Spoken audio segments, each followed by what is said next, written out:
What has happened in BC Spirits? BC Spirits episode number 50 today. 50, man, time has gone by so quickly. And I thought, well, it's number 50, I have to do something I think it's sort of a special milestone that it should be something special. And so I decided to be a little narcissistic and pick one thing off my shelf that I helped create. And so this was the very first spirit that I ever had created. It means a lot to me that I was a part of this project. It's very odd that it was 5 years ago. Longer than that, I think. No, longer than that. It must have been 6 or 7 years ago, maybe. But of course, I'm talking about the Stump Gin from Phillips. Now, this is their original gin. Now, the wonderful thing about this is that I know all the inside stories about it. Matt Phillips wanted to make gin years ago, and then I reached out to him when I was still at Moxie's back in the day, and said I'd love to be part of the project. Didn't come about because they moved to the Government Street store. Excuse me. And then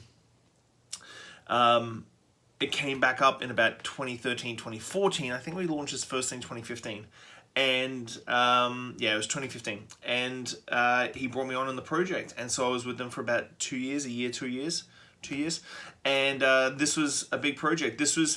Matt wanted to create something that tasted like having a gin and tonic walking through a West Coast forest. And so that's pretty much how it came about. So there's juniper, the Cascade hops, which ties back into Phillips, Grand Fir, which we picked the very specific Grand Fir trees, coriander, bay laurel, and lavender. And a lot of this was all foraged from like people who worked at Phillips's yard and stuff. The bay laurel came from Benjamin's yard, and it was crazy. So it is a coastal forest gin.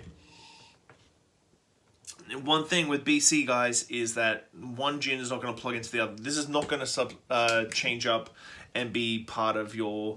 you're not going to put this in the well and sub this for like Tanqueray or Bombay. The Cascade hops always remind me, they give this beautiful grapefruit tone. Because there's no citrus in this. It's the Cascade hops are giving this massive grapefruit bomb.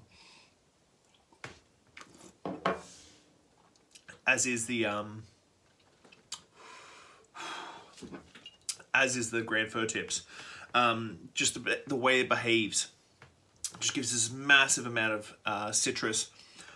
It is nothing short of this sort of floral mist through pine trees, drinking a gin tonic while you're down on the beach in Tofino.